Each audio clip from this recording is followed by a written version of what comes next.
श्री दिनेश खटीक जी, लोकप्रिय विधायक माननीय सांसद श्रीमती कांता करदम जी, कपिल देव अग्रवाल जी, सुभाष यदुवंश जी, ब्रज बहादुर जी, डॉक्टर भोला सिंह जी, विजय आड़तिया जी, भारतीय जनता पार्टी के क्षेत्रीय अध्यक्ष श्री सत्येंद्र सिसोदिया जी, आज के इस कार्यक्रम में उपस्थित भारतीय जनता पार्टी के सभी पदाधिकारीगण, सभी माननीय जनप्रतिनिधिगण और भारी संख्या में बाबा साहब डॉक्टर भीमराव अंबेडकर जी की मिशन के लिए समर्पित पश्चिमी क्षेत्र से जुड़े हुए मेरे सभी उपस्थित भाइयों बहनों, आज शारदीय नवरात्रि का तृतीय तिथि है। इस अवसर पर आप सभी का मैं हृदय से अभिनंदन करता हूं, स्वागत करता हूं। भाइयों बहनों, भारत की व्यवस्था सदैव से सर्वे भवन्तु सुखिनः, सर्वे सन्तु निरामया, जिसको प्रधानमंत्री मोदी जी ने सबका साथ, सबके विकास के भाव के साथ जोड़ा है, इस पर आधारित रहा है। आप याद करिए, कौन सा ऐसा कालखंड था जब आज के हमारे अनुसूचित जाति में कहे जाने वाले बंधुओं ने, महापुरुषों ने समाज का मार्गदर्शन न किया हो। याद करिए, जब भगवान राम से साक्षात्कार कराना था तो महर्षि वाल्मीकि ने रामायण जैसा ग्रंथ हम सबको दिया। याद करिए, जब दुनिया के अंदर अंधकार था तब इस बात का उद्घोष करने वाले कि धर्म, अर्थ, काम और मोक्ष, इन चारों मानवीय पुरुषार्थों से जुड़ा हुआ जो कुछ भी है वह मेरे इस ग्रंथ में है।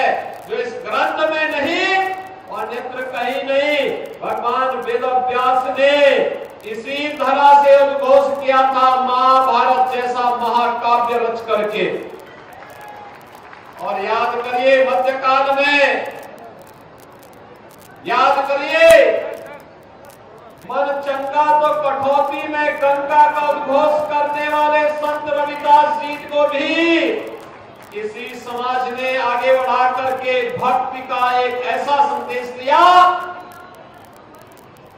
जो आज भी हम सब के लिए प्रेरणा बना हुआ है। देश आजाद होना था, आजाद भारत में कैसी व्यवस्था चाहिए, एक संविधान के निर्माण की आवश्यकता थी। और उस संविधान का निर्माता के रूप में अगर किसी ने दिया, किसी समाज ने, बाबा साहब डॉक्टर भीमराव अंबेडकर इस देश को दिए। और बाबा साहब भीमराव अंबेडकर की प्रेरणा से एक ऐसा संविधान बना जो आज 142 करोड़ लोगों को एकता के सूत्र में जोड़ करके उत्तर से दक्षिण तक, पूरब से पश्चिम तक जोड़ने का कार्य कर रहा है। और भाइयों बहनों, बाबा साहब भीमराव अंबेडकर को सही मायने में अगर किसी ने सम्मान दिया है, वह सम्मान दिया है आज के देश के यशस्वी प्रधानमंत्री श्री नरेंद्र मोदी जी ने। आज याद करिए, बाबा साहब भीमराव अंबेडकर से जुड़े हुए पंच तीर्थों की स्थापना प्रधानमंत्री मोदी जी ने किया। उनकी जन्मभूमि मऊ मध्य प्रदेश में, दिल्ली में जहां रह करके उन्होंने अपना सार्वजनिक जीवन व्यतीत किया था, वहां पर स्मारक बना करके, इंग्लैंड में रह करके उस भवन को क्रय करके अनुसूचित जाति के नौजवानों को इंग्लैंड में और विदेश में पढ़ाई करने लाइब्रेरी और वहां पर छात्रावास बनाने का कार्य प्रधानमंत्री मोदी जी ने किया। उनकी दीक्षा भूमि नागपुर में और चैत्य भूमि मुंबई को भी स्मारक के रूप में भव्य स्वरूप देने का कार्य अगर किसी ने किया है, ये प्रधानमंत्री मोदी जी ने किया। तो दिल्ली में डॉक्टर भीमराव अंबेडकर अंतर्राष्ट्रीय केंद्र का निर्माण भी प्रधानमंत्री मोदी जी की प्रेरणा से संपन्न हो पाया है। और प्रधानमंत्री मोदी जी की प्रेरणा से उत्तर प्रदेश के लखनऊ में हमारी सरकार भी डॉक्टर भीमराव अंबेडकर अंतर्राष्ट्रीय केंद्र की स्थापना कर रही है, जहां पे अनुसूचित जाति जनजाति के नौजवानों को उच्च शिक्षा के लिए और प्रतियोगी परीक्षाओं के लिए स्कॉलरशिप की एक व्यवस्था और उच्च अध्ययन करने के लिए एक व्यवस्था का कार्य हम लोग करने जा रहे हैं। अंतिम चरणों में कार्य चल रहा है और लखनऊ में कार्य बहुत शीघ्र आगे बढ़ने वाला है। भाइयों बहनों, ये तो थी वह व्यवस्था जो वास्तव में बाबा साहब भीमराव अंबेडकर के विचारों का विकार करते हुए आगे बढ़ाने का कार्य किया गया, उन्हें सम्मान देने का कार्य किया गया।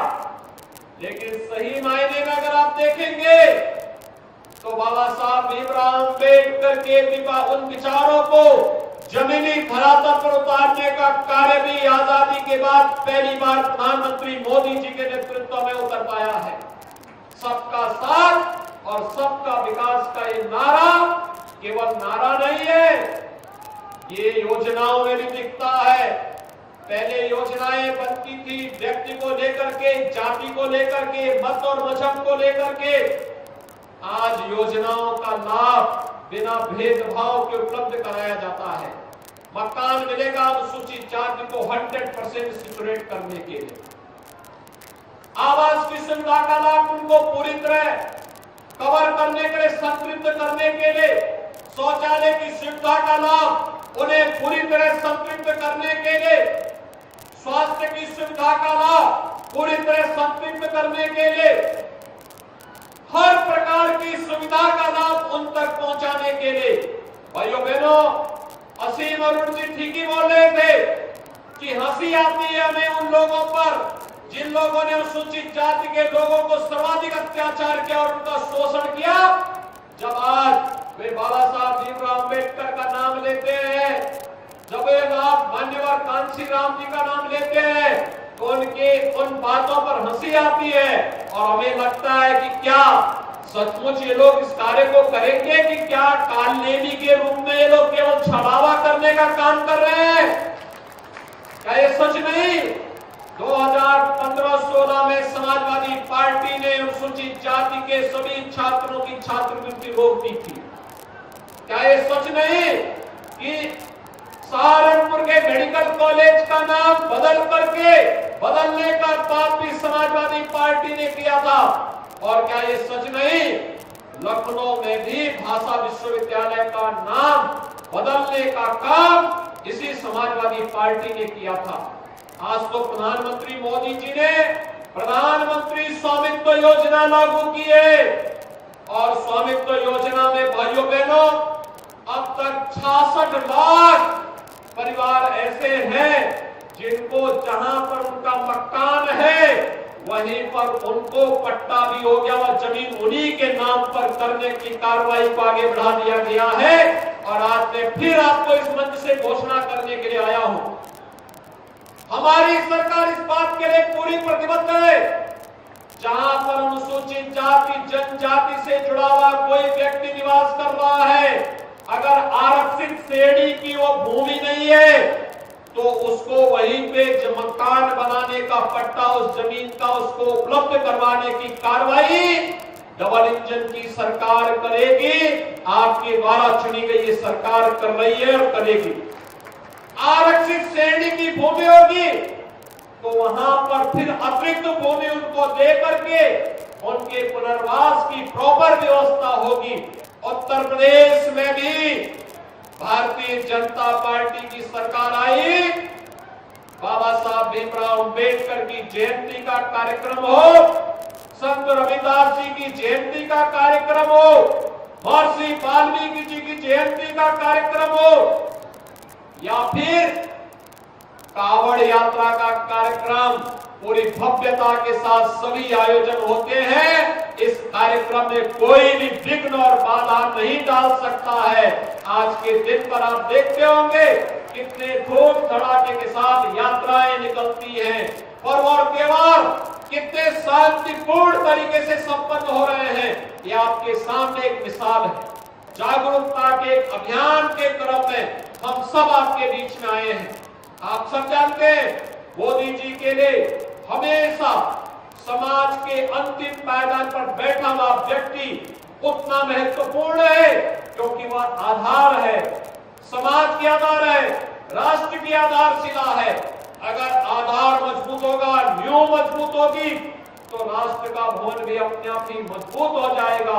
और इसीलिए इस व्यवस्था को आगे बढ़ाने के लिए आज प्रधानमंत्री मोदी जी ने सभी योजनाओं का आधार बिंदु व्यक्ति, जाति, मत और मजहब नहीं, बल्कि गांव, गरीब, किसान, नौजवान, महिलाएं, वंचित, दलित और समाज का वह तबका, मुसर है, वनवासी है, या फिर उस समाज का वो व्यक्ति जो अब तक योजनाओं से पूरी तरह वंचित रहा है, उसे केंद्र में रख करके उसको फोकस करते हुए योजनाएं बनाई गई, उन तक पहुंचाने का कार्य हुआ है। आज उन्हें शासन की योजनाओं में हक मिल रहा है।